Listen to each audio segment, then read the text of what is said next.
Here's a quick tutorial on this spooky chain. For these chains, I use fishing line because it's very sturdy, and then 4 colors of bead. So for this one, you are going to need a lot of string. The strap that I showed you was 44 inches long, and I had to cut 7 times 44 inches of string, which I'm not going to do that math again.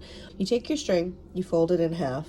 I, for that one, used clips. I'll show you with a key ring. You just put that down the middle and forget about it.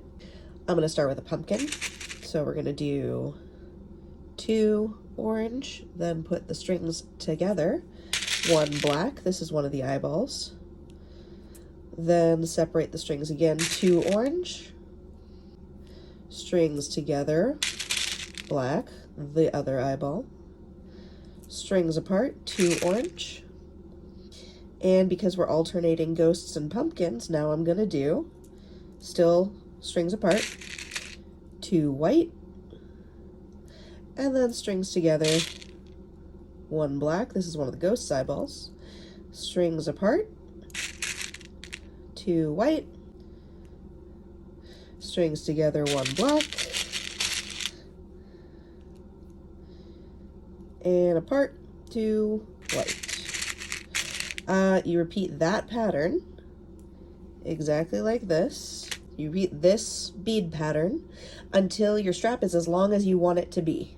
For the purpose of this demonstration, I'm going to say this is as long as I want it to be. I'm going to tie a knot in order to keep it from like sliding around when I do this next bit.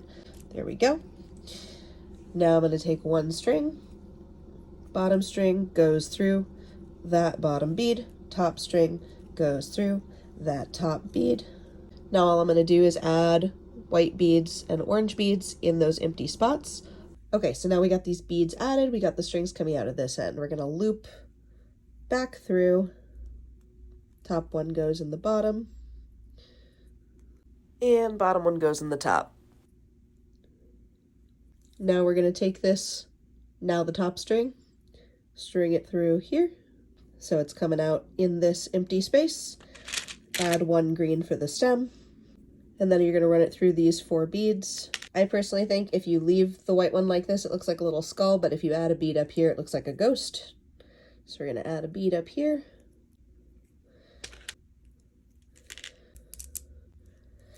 And then take this bottom string, and we're just going to run it through the bottom there to meet back at the end. Both strings are coming out of this end, and then you just tie it off, and you're done. That's how you make a chain. And I will tell you a secret, is the exact same principle that I use on making the flower chains.